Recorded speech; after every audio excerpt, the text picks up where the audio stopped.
नमस्कार दोस्तों, स्वागत है आपके अपने YouTube चैनल लीगल इंफॉर्मेशन में। दोस्तों, लोकतंत्र कभी भी पुलिस राज्य नहीं हो सकता। ये टिप्पणी माननीय सुप्रीम कोर्ट की एक पीठ ने एक ऐतिहासिक फैसला सुनाते हुए की। इसके अलावा भी ढेर सारी टिप्पणियां की गईं। यह जजमेंट जमानत और गिरफ्तारी से संबंधित था। जिस तरह सालों साल विचाराधीन कैदी जेलों में बंद रहते हैं, जरा जरा से मामलों में पुलिस गिरफ्तार कर लेती है। इसी से संबंधित 11 जुलाई 2022 को माननीय सुप्रीम कोर्ट की एक पीठ ने ऐतिहासिक जजमेंट दिया और यह ऐतिहासिक फैसला देते हुए हाई कोर्ट और डिस्ट्रिक्ट कोर्ट के लिए और साथ ही साथ राज्य सरकारों और केंद्र सरकार के लिए भी गिरफ्तारी से संबंधित कुछ महत्वपूर्ण दिशा निर्देश दिए और न्यायालयों के लिए जमानत से संबंधित दिशा निर्देश जारी किए हैं। तो दोस्तों, आज के इस भाग में इसी फैसले में जो दिशा निर्देश दिए गए हैं उनके बारे में बात करेंगे। माननीय सुप्रीम कोर्ट की पीठ के द्वारा जो महत्वपूर्ण टिप्पणियां की गई हैं उनके बारे में भी बात करेंगे। तो बहुत ही महत्वपूर्ण जानकारी है, इसलिए जुड़े रहिए अंत तक। देखते हैं माननीय सुप्रीम कोर्ट के द्वारा किस तरह की गाइडलाइन जमानत और गिरफ्तारी के संबंध में जारी की गई और कौन सी महत्वपूर्ण टिप्पणियां की गई। दोस्तों, माननीय सुप्रीम कोर्ट के न्यायमूर्ति संजय किशन कौल और एम सुंदरेश की पीठ के द्वारा एक मामला था सत्येंद्र कुमार अंटिल बनाम सीबीआई। इस मामले की सुनवाई की जा रही थी और इस मामले की सुनवाई करते हुए 11 जुलाई 2022 को आदेश पारित किया गया। सबसे पहले देखते हैं वे कौन कौन सी महत्वपूर्ण टिप्पणियां थी, कमेंट थे जो इस फैसले में माननीय सुप्रीम कोर्ट के न्यायमूर्तियों के द्वारा किए गए। सुप्रीम कोर्ट के न्यायाधीश संजय किशन कौल और एम सुंदरेश की पीठ के द्वारा Satyendra Kumar until versus CBI के मामले की सुनवाई की जा रही थी और इस मामले में इन दोनों न्यायाधीशों के द्वारा महत्वपूर्ण टिप्पणी की गई कि भारत में विचाराधीन कैदियों की बाढ़ आ गई है और हमारे सामने रखे आंकड़े बताते हैं जेलों में 2/3 से अधिक विचाराधीन कैदी हैं, अंडर ट्रायल हैं।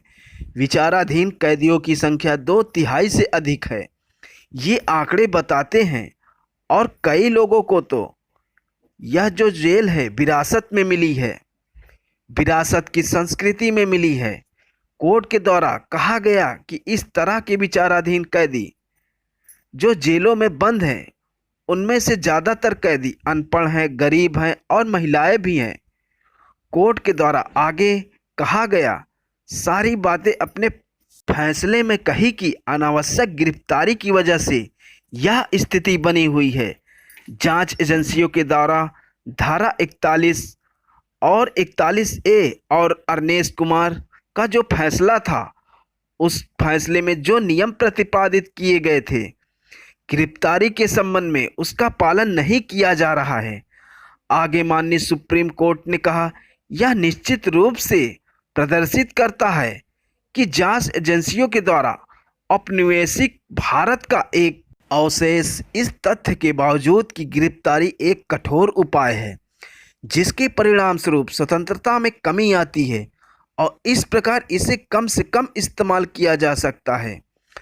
लोकतंत्र में हो सकता है कभी कभी यह धारणा ना बने कि यह पुलिस राज्य है, क्योंकि दोनों एक दूसरे के वैचारिक रूप से विपरीत हैं। यह एक महत्वपूर्ण टिप्पणी की गई। इसी के साथ साथ कोर्ट ने दो महत्वपूर्ण नियम की बात की। एक नियम जमानत के संबंध में और दूसरा नियम किसी आरोपी के दोषी होने के संबंध में। कोर्ट ने कहा जमानत नियम है और जेल अपवाद है, और दूसरा नियम कोर्ट ने कहा दोष साबित होने तक हर आरोपी निर्दोष है। और यह जो बातें हैं वो संविधान के अनुच्छेद 21 की कसौटी में हैं। अनुच्छेद 21 की यह मूल भावना है यह बातें न्यायालय के द्वारा कही गई। न्यायालय ने अपने फैसले में कहा, हम एक बार फिर दोहराना चाहते हैं, हालांकि बार बार अपने फैसलों में यह बात साबित किया जा चुका है कि जमानत नियम है और जेल अपवाद है, लेकिन हम यह बात फिर एक बार दोहराना चाहते हैं कि जमानत नियम है और जेल अपवाद। इस तरीके से महत्वपूर्ण टिप्पणी माननीय सुप्रीम कोर्ट के दोनों न्यायाधीशों के द्वारा की गई। आगे टिप्पणी करते हुए न्यायालय ने कहा कि निरंतर हिरासत के बाद आखिर में बरी करना यह एक गंभीर अन्याय है।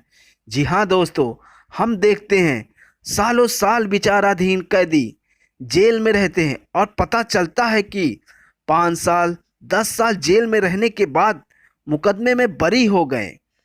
इस बात को लेकर कोर्ट ने कहा, सालों साल तक जो अंडर ट्रायल कैदी हैं उनको जेल में रखा जाता है और बाद में बरी कर दिया जाता है, यह एक गंभीर अन्याय है। और माननीय सुप्रीम कोर्ट के न्यायाधीशों ने जिला न्यायालय को भी यह बात कही ट्रायल के लिए कि विचारण न्यायालय, आपराधिक न्यायालय स्वतंत्रता की अभिभावक देवदूत हैं। बहुत गंभीर बात कही, अदालतों को पुलिस के दृष्टिकोण से काम नहीं करना चाहिए, बल्कि न्याय के जो प्रोविज़न है उसके अनुसार काम करना चाहिए। तो यह थी कुछ महत्वपूर्ण टिप्पणियाँ दोस्तों जो सुप्रीम कोर्ट के द्वारा अपने फैसले में कही गई। दोस्तों अब देखते हैं वे कौन सी 10 महत्वपूर्ण दिशा निर्देश हैं जो जमानत और गिरफ्तारी के संबंध में जारी किए गए हैं। दोस्तों सुप्रीम कोर्ट ने कहा, भारत सरकार अगर अपराधों की प्रकृति और जमानत की प्रकृति में कोई कानून बनाना चाहती है तो इस संबंध में सोच सकती है। दूसरी बात माननीय सुप्रीम कोर्ट ने कही कि धारा 41 ए CRPC और अरनेश कुमार बनाम स्टेट ऑफ बिहार के केस के जो नियम है उसका पालन सभी जांच एजेंसियों को करना चाहिए और वो इसके लिए बाध्य हैं। और कोई जांच अधिकारी इसमें लापरवाही करता है तो यह अदालतों की जिम्मेदारी है कि यह बात उच्च अधिकारियों के संज्ञान में लाएं। दोस्तों जो तीसरी बात जो न्यायालय के द्वारा कही गई कि 41 और 41A पर अदालतों को स्वयं में संतुष्ट करना होगा कि जांच अधिकारियों ने 41 और 41A CRPC के जो प्रोविज़न है उसका पालन किया है कि नहीं।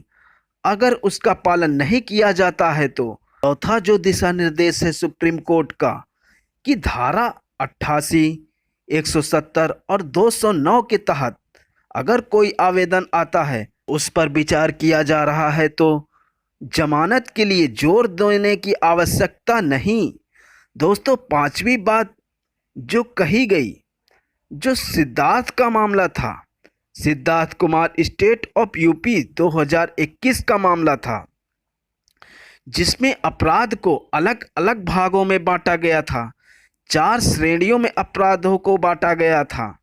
पहला अपराध जिनमें 7 साल तक की सजा है, दूसरा जिनमें मृत्युदंड, उम्र कैद या 10 साल से ऊपर की सजा है, और इसके अलावा कुछ स्पेशल एक्ट जैसे NDPS एक्ट के अपराध, UPA एक्ट के अपराध, और चौथी कैटेगरी है इकोनॉमी अपराध, उनके संबंध में दिशा निर्देश जारी किए गए थे।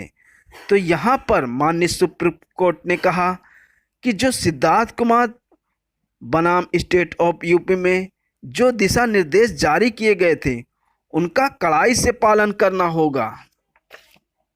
और इसी मामले में माननीय सुप्रीम कोर्ट के द्वारा कहा गया था कि चार्जशीट दाखिल करते समय प्रत्येक मामले में अभियुक्त को न्यायालय के समक्ष प्रस्तुत करना अनिवार्य नहीं है।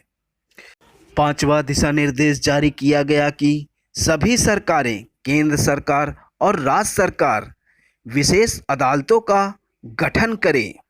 दोस्तों छठवां जो दिशा निर्देश जारी किए गए उसके अनुसार हाई कोर्ट को यह निर्देश दिया जाता है कि विचाराधीन कैदियों की संख्या को पता करे और जो कैदी जमानत की शर्तों का पालन नहीं कर सकता उनका पता करने के बाद धारा 440 के तहत उनकी रिहाई कैसे हो, इसके संबंध में बात की जाएगी। सातवां जो दिशा निर्देश दिया गया है उसके अनुसार धारा 440 सीआरपीसी में कहा गया है कि अदालतें जमानत की राशि को कम ज़्यादा कर सकती है। तो कई विचाराधीन कैदी तो मात्र इसलिए जेल में बंद है क्योंकि उनकी जमानत की राशि बहुत ज़्यादा है। तो ऐसे मामलों में माननीय सुप्रीम कोर्ट ने कहा कि हाई कोर्ट कैदियों की संख्या को पता करें जो जमानत की शर्तों को पूरा नहीं कर सकते। अदालतों को धारा 444 के जनादेश को ध्यान में रखना होगा और जमानत देते समय जमानत राशि को बहुत ज़्यादा ना लगाएं। दोस्तों, 8वीं गाइडलाइन थी हाई कोर्ट डिस्ट्रिक्ट कोर्ट 436 ए के आदेश का पालन करने के लिए एक समान तरीके से अभ्यास करें। 9वीं गाइडलाइन जारी की गई जो बहुत महत्वपूर्ण है। दोस्तों, हम सब जानते हैं कि कितने कैदी तो सिर्फ इसलिए जेल में बंद हैं कि बिल एप्लीकेशन की सुनवाई का नंबर ही नहीं आ रहा है हाई कोर्ट में। तो दोस्तों, सुप्रीम कोर्ट ने कहा जमानत के आवेदनों का निपटारा 2 हफ्तों के अंदर करना होगा।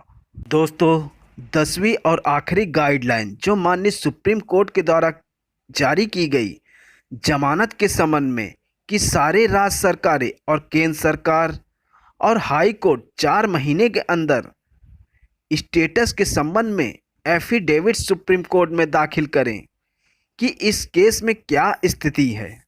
तो ये थे गिरफ्तारी और जमानत के संबंध में माननीय सुप्रीम कोर्ट के दिशा निर्देश और गाइडलाइन, जिनसे उम्मीद है कि गिरफ्तारी के संबंध में, जमानत के संबंध में स्थितियां बदलेंगी।